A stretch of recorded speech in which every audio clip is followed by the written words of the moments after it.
Hey everybody, I just wanted to talk about a topic that's kind of been on my mind and on my heart lately. Something I'm pretty passionate about. But maybe because I watched, like I said, a lot of videos on feminine health and connecting to your body and things like that. I've been seeing a lot of videos about PMS, menstrual cycles, PMDD, and things like that. And I feel like majority of them have like kind of a negative narrative or a negative undertone to them, that the week before your period is like hell week and your menstrual cycle is shark week. And I don't know, those terms don't really sit too well with me. I want to be able to help change the narrative of how women view their menstrual cycles and their actual periods, and how we connect to our bodies, how we view those hormonal fluctuations, the symptoms that they may cause and things like that. And just being able to, I don't know, really listen to our bodies. Like, what is your body trying to tell you? So I think I want to start a channel just kind of talking about connecting to your body, different ways, different journal prompts, cycle syncing with your menstrual cycle, just my journey. It's been an interesting journey. A lot of people don't really know about. So, I feel like I just want to really change the narrative to be more positive and just a way that we can really sit with our bodies, even if we're having a difficult time during a specific phase or cycle. We'll be able to tweak things in our life to be able to make things better for us, instead of just riding that horrible wave and thinking that this is just the way it's supposed to be, because you're not supposed to have severe life-altering symptoms during your menstrual cycle. That means there's something going on there, and a lot of the times the changes that need to be made can sometimes be extreme for some people.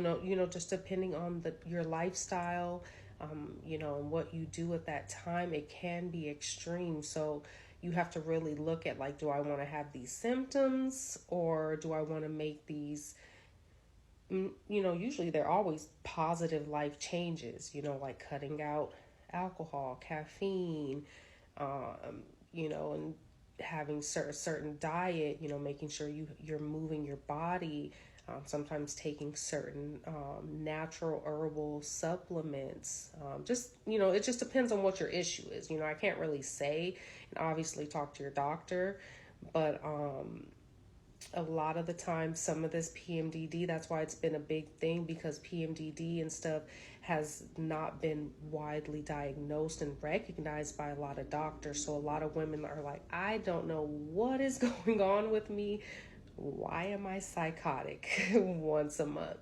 So, and it really just depends on what is going on with your body, because, of course, we all know every woman is different. But regardless of that, I want women to feel connected to their body. Even if you feel like right now you're implementing those changes, but you haven't fully seen the progress yet, you can still find a way to have gratitude for your body, for your cycle, and being able to connect to yourself in that moment and say, like, why am I feeling this way? What's triggering me? What do I need to change? And, just, you can even tailor your life. That's what cycle syncing is. Like, if you know that you're going to have a rough week before your period or something, what can you do to alleviate, or some preventative methods to make sure that, things don't go all the way south. But, I'll make a couple videos on that, and I hope that they're able to help somebody, especially, young women. They don't talk too much. For young women, they don't talk too much about these cycles and these phases and things like that. So I want to be able to help young women learn early what your body is going through and how you can better connect to it and make it work for you and not against you. Work with it and not against it, So I feel like learning that early and young would have been very helpful. But I mean, I don't know what they're teaching in schools nowadays, but from what I know, they don't get in depth with this kind of stuff. And a lot of the times it's not portrayed in a positive light. It's kind of like something not shameful, but kind of, and it's like embarrassing, and you don't want no one to know you have a pad or a tampon, or it's just a really embarrassing thing for young women, from what I remember and what I experienced, and from talking to other women, even other young women. It's not something like, I'm on my menstrual cycle, I'm empowered, I can conceive, I'm a woman, and I do want to talk about, how different cultures view the menstrual cycle and blah, blah, blah. But I'll get into all that. Thank you guys for watching. Have a wonderful day. Bye. Mwah.